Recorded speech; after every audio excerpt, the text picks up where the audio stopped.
Náměstí ve Frenštátě zažilo pravé valašské veselí. Než se skácel máj, všichni se dobře bavili při akci Valašského království. Valaši se totiž postavili proti zbytku světa.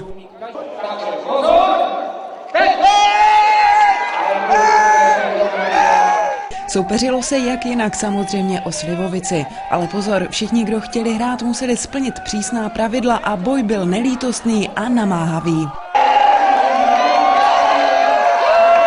Kdo vyhrál? Ve Valašském království bychom snad ani nemohli dopustit, aby to bylo jinak. Samozřejmě Valaši.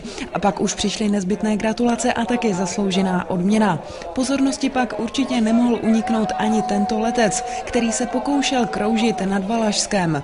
Odletět z náměstí se mu ale podle zatím dostupných informací nepodařilo.